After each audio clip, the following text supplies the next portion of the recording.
चमकी हो जादू बन के गुलाब तू गमकी हो। जैसे चमकेला चांद तू चमकी हो जानू बन के गुलाब तू गमकी हो। नया साल में भाग तोहार जागो ये जान, नया साल में भाग तोहार जागो ये जान। हमरो मरिया तोहके लागो ये जान, हमरो मरिया तोहके लागो ये जान।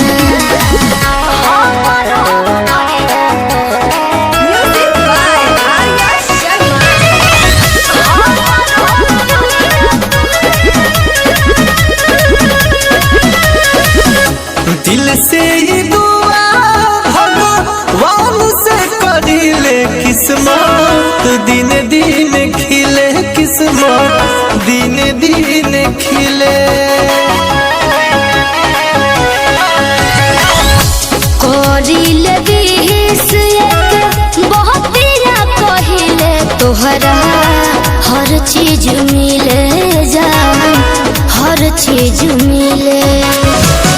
दुख सब देहिया से भागो ये जान, दुख सब देहिया से भागो ये जान। हमरो मरिया तोहके लागो ये जान, हमरो मरिया तोहके लागो ये जान।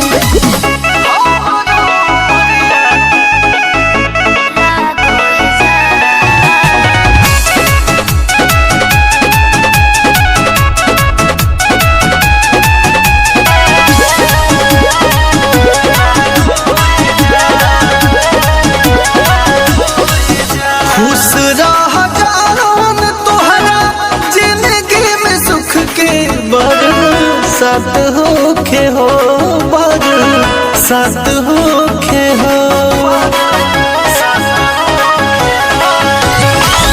गारवा लगाही हंस के तोहरा से हरदम मुलाकात होखे हो, मुलाकात होखे हो।